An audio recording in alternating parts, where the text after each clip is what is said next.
I wish someone would shut the window, I thought groggily, as the icy March wind whipped the curtains around. It's been a while since they've been by to check on me. I can tell because I'm cold and I'm hungry. I lay here unable to provide the most basic care for myself, but that is not what concerns me in this moment.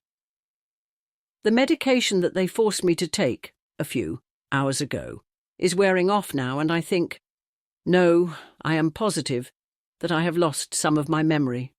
There are huge chunks of it just, poof, gone. Nothing there but a black nothingness. That is definitely more scary than knowing I can't get up and move around, that my hands are restrained and I can't scratch that spot on my nose that's driving me crazy. And I'm not even going to think about why my pants are damp. But the wind coming in is not helping. I have been here a long time, weeks, I think. I have no way of keeping track. There's no calendar on the wall, no clock, no windows. If I'm awake when they bring my food twice a day, then I can see daylight when the door is open, if it's during the day. The problem is they never keep the same schedule. Sometimes they don't remember to feed me until late at night. Sometimes they give me pills and I can try to guess what they're giving me. But sometimes it's mixed in my food, and I'm so hungry I just don't care. And I don't know who they are. One of the people who comes is the same quiet young girl with the brown ponytail and glasses. She was in this room when they brought me in. She's never said a word to me. And believe me, I've tried to get her to say something. Anything. I've yelled, cried, called her names. She flinched when I yelled, but that's the only sign I ever got that she even heard me. The rest of the time she just calmly and efficiently goes about her business, cleans up, cleans me up, tidies the room, and then leaves. As my mind clears gradually, I begin to consider the idea of trying to break free again of the restraints. I test it out. I can tell my muscles are getting weaker the longer I lay here. I can feel my arms and my legs trying to obey the signals from my brain, but my eyes tell me I'm not succeeding. Nothing is moving. This is frustrating. I know I can do this. I can't just lay here helpless without trying to do something about it. No one else even knows where I am. If I can't help myself, I am so afraid that I will die here in this room. It's not fair. Of course, I've lived a long time compared to some. I just turned 81 recently, I think. Anyway, not long ago I had so much to live for. I still do. I'm independent. Or I had been anyway. I had my own apartment, my own things. And a puppy. I remembered this just now and grabbed onto that memory. Yes, a 6-month-old chocolate lab. I've had him for about a month, and just named him Charlie. Yes, Charlie. He was doing so well. I'd already potty-trained him, and with the help of a rolled-up newspaper, taught him to leave my shoes alone. He's really good company, too. Was. Good company. Suddenly sad, I wondered who was taking care of him now.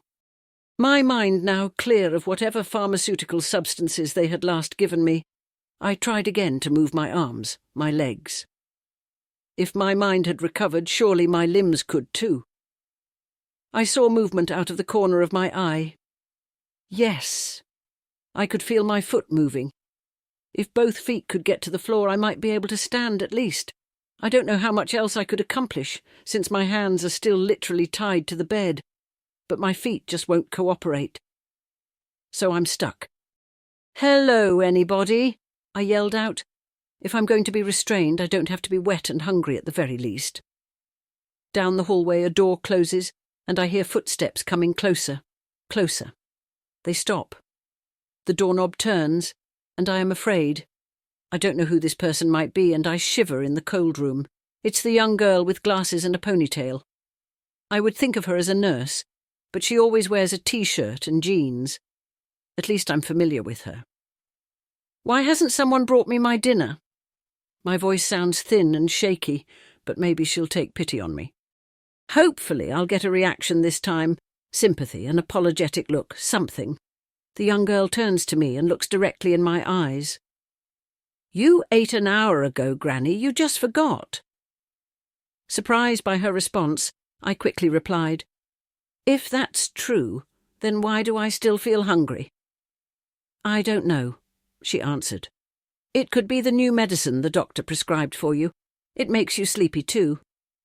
but I'll go to the kitchen and bring you something. Just give me a couple of minutes. This new information was a revelation to me. Why did I have no memory of any of this? I waited until she returned with the cold fried chicken and fresh fruit, ate all of it greedily as she hand-fed me, and then, feeling comfortably full, asked her the questions that were uppermost in my mind. "Why did you call me Granny?" Her answer didn't surprise me. "Because you are my grandmother." Let's try again. "Why don't I remember you then?" An idea was beginning to form, and I didn't like it. She replied slowly, "Because you have late-stage Alzheimer's, Granny. You never remember me, but that's okay, I understand."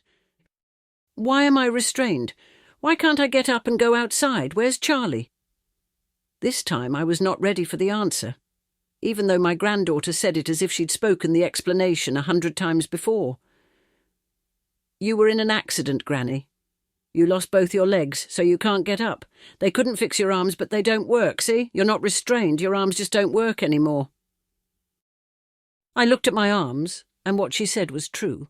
There was nothing to keep them from moving except that my brain couldn't seem to make it happen. "Granny, you couldn't take care of Charlie or your apartment anymore, so I found a good home for him." She patted me on the shoulder as the tears ran down my cheeks. "I will always be right here to take care of you. Even though you'll forget who I am, I won't leave you or let anyone else take care of you. I love you, Granny." She smiled gently at me, and picking up my bottle of medication, tipped 2 tablets onto her palm.